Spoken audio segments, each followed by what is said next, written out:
11वीं वाले सभी बच्चों का स्वागत है आज के इस वीडियो में। आज का पाठ रहेगा हमारा नौ पाठ रहेगा। पाठ का नाम है भारत माता और इस पाठ को लिखने वाले हैं जवाहरलाल नेहरू। अब मेरी बात को ध्यान से सुन लीजिएगा। जैसे कि आपको पता है 26 तारीख से आपके स्कूल में कक्षाएं ऑफलाइन स्टार्ट होने वाली है। आदेश आ चुका है। जैसे कि आपको पता है हमने सुबह वीडियो डाला था, यदि नहीं देखा है तो उसकी लिंक आपको इसी वीडियो के डिस्क्रिप्शन में मिल जाएगी। साथ ही अभी तक 1 से लेकर हमने 8 चैप्टर आपको कंप्लीट करवा दिए हैं। यदि आपने उनमें से कोई सा भी वीडियो नहीं देखा है तो आप इसी वीडियो के डिस्क्रिप्शन में जाके या चैनल के प्लेलिस्ट में जाकर उन वीडियोस को भी कंप्लीट कर सकते हैं और अपनी नोट कॉपी पूरी तैयार कर सकते हैं। आज हम पार्ट 9 कंप्लीट करेंगे। कक्षा 11वीं एनसीईआरटी के आधार पर सब कुछ आपको पूरा सोल्यूशन यहाँ पर करवाया जा रहा है। अभी तक 8 पार्ट करवा दिए गए हैं कंप्लीट। वीडियो आपको कंप्लीट इसी वीडियो के डिस्क्रिप्शन में दिए जा रहे हैं, आप देख सकते हैं। तो चलिए आज हम चर्चा करेंगे पाठ 9 की, जिसको लिखने वाले जवाहरलाल नेहरू हैं और पाठ का नाम भारत माता है। तो सबसे पहले आप अपनी कॉपी को और पेन को उठाइए और नोट कीजिए ऊपर ही ऊपर भारत माता पाठ 9 और लिखने वाले जवाहरलाल नेहरू। चलिए तो शुरू करते हैं आज के इस वीडियो को शुरू करने से पहले चैनल पर यदि आप पहली बार आए हैं तो चैनल को सब्सक्राइब जरूर कीजिएगा। अगले वीडियो को पाने के लिए बेल आइकन को जरूर प्रेस कीजिएगा। क्लास 11th वाले सभी स्टूडेंट को शेयर करना बिल्कुल न भूलें। वीडियो पसंद आए तो एक लाइक जरूर कीजिएगा। चलिए पहला क्वेश्चन यहाँ पर देखेंगे। पहला क्वेश्चन है कि भारत की चर्चा नेहरू जी कब और किससे करते थे। अब देखिए यहाँ पर नेहरू जी जो भारत की चर्चा करते थे, कब करते थे और किससे करते थे, ये आपको एक मोस्ट इम्पोर्टेंट क्वेश्चन आपकी परीक्षा के लिए है। आपको इसको क्वेश्चन को याद ही करना है। तो भारत की चर्चा नेहरू जी देश के कोने कोने में आयोजित जलसों में जाकर करते थे। वे किसानों की सभा में भी भारत की चर्चा अवश्य करते थे। वे उन्हें बताते कि भारत शब्द संस्कृत का है और इस जाति के परंपरागत संस्थापक के नाम से निकला है। वे किसानों के अपने गांव तक सीमित दृष्टिकोण को विकसित करके उसे व्यापक बनाना चाहते थे। ठीक है, ये पहला क्वेश्चन आपका कंप्लीट हो चुका है, इसको नोट करना है आपको। अगला क्वेश्चन देखिएगा दूसरा कि नेहरू जी भारत के सभी किसानों से कौन सा प्रश्न बार बार करते थे। अब नेहरू जी भारत के जो किसान थे उनसे एक प्रश्न बार बार करते थे, कौन सा। तो नेहरू जी भारत के किसानों से निम्नलिखित प्रश्न बार बार करते थे। भारत माता की जय नारे का क्या अर्थ है। ये भारत माता कौन है। वे धरती कौन सी है जिसे वे भारत माता कहते हैं। गांव की, जिले की, सूबे की या पूरे हिंदुस्तान की। ये ऐसे क्वेश्चन है जो नेहरू जी गांव के किसानों से करते रहते थे। जो किसान हैं भारत के, उन किसानों से करते रहते थे। अगला क्वेश्चन देखिएगा, दुनिया के बारे में किसानों को बताना नेहरू जी के लिए क्यों आसान था। अब देखिए यहाँ दुनिया के बारे में किसानों को बताना नेहरू जी के लिए आसान था, क्योंकि वे भारत के पुराणों और महाकाव्यों को पढ़ चुके थे, इसलिए भारत के नगरों से परिचित थे। वे तीर्थ यात्राएं करके देश के चारों कोनों से परिचित हो चुके थे। उन्हें कुछ पुराने सिपाही मिले थे जिन्होंने जंग या दाहों में विदेशी नौकरियां की थी।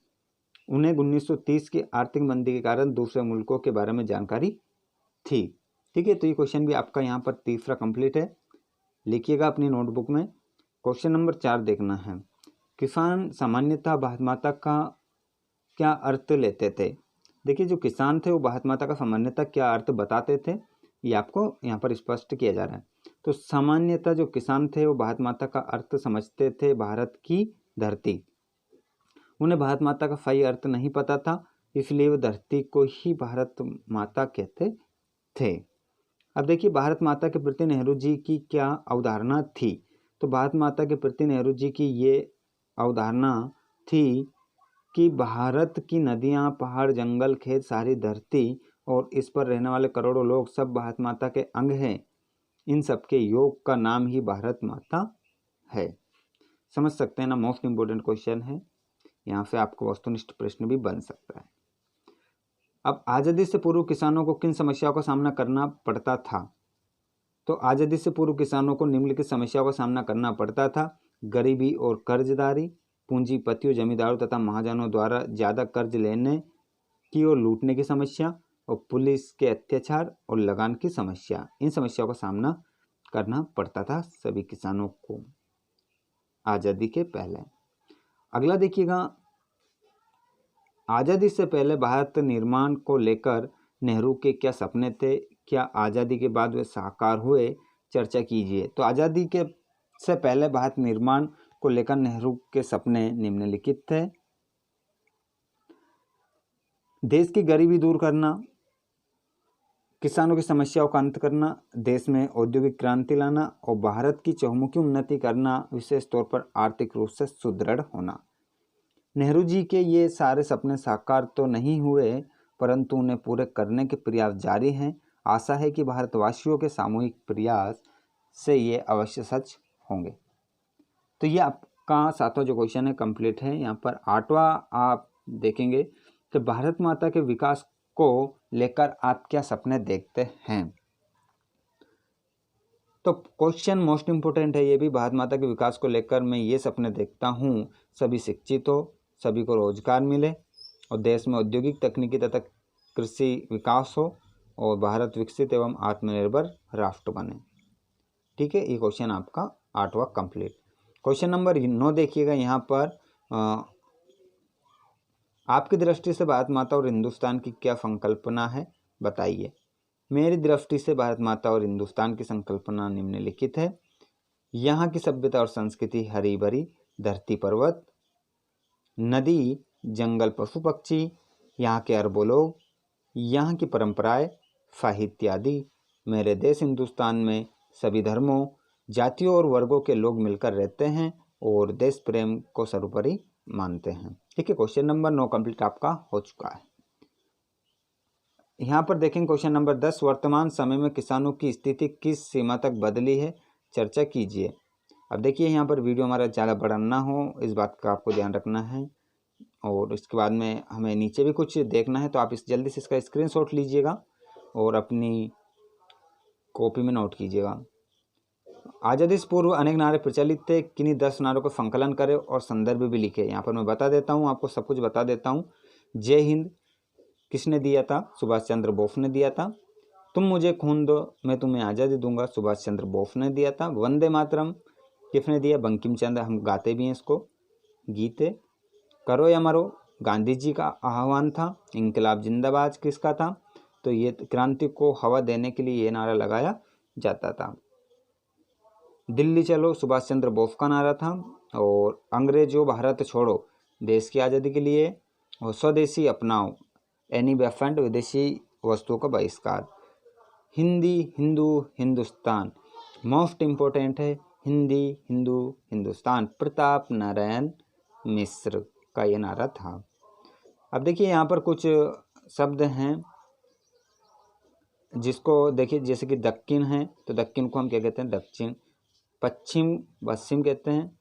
यक्षा मतलब एक समान। एक जूझ मतलब एक खंड एक भाग। डड्डे मतलब बोझ। और भी यहाँ पर कुछ आपकी परीक्षा को ध्यान में रखते हुए और मोस्ट इम्पोर्टेंट है, आज़ादी चमक हिंदुस्तान, इन शब्दों को अलग अलग करना है, संज्ञा और विशेषण बताना है कि कौन संज्ञा है कौन विशेषण है। तो यहाँ पर पहले लिखा है संज्ञा और एक तरफ लिखा है विशेषण, तो ये इधर जो है सब क्या है संज्ञा और इधर वाले क्या है विशेषण है, ध्यान रखिएगा। तो आज़ादी संज्ञा है और आज़ाद विशेषण है। चमक संज्ञा है, चमकीला विशेषण है। हिंदुस्तान संज्ञा है, हिंदुस्तानी विशेषण है। विदेश संज्ञा है, विदेशी विशेषण है। सरकार सरकारी। यात्रा यात्री। पुराण पौराणिक। भारत भारती। बस अगला पार्ट आ गया आपका सैयद हैदर का राजा आत्मा का ताप, अगले वीडियो में हम देखेंगे। आई होप आप सभी को ये वीडियो पसंद आया होगा, तो लाइक कीजिएगा, अपने फ्रेंड्स को शेयर करना बिल्कुल ना भूलें। चैनल पर पहली बार विजिट किया हो तो सब्सक्राइब कर लेना, घंटी के बटन को ऑल पर कर लेना, अगला वीडियो समय पर मिल जाएगा। धन्यवाद।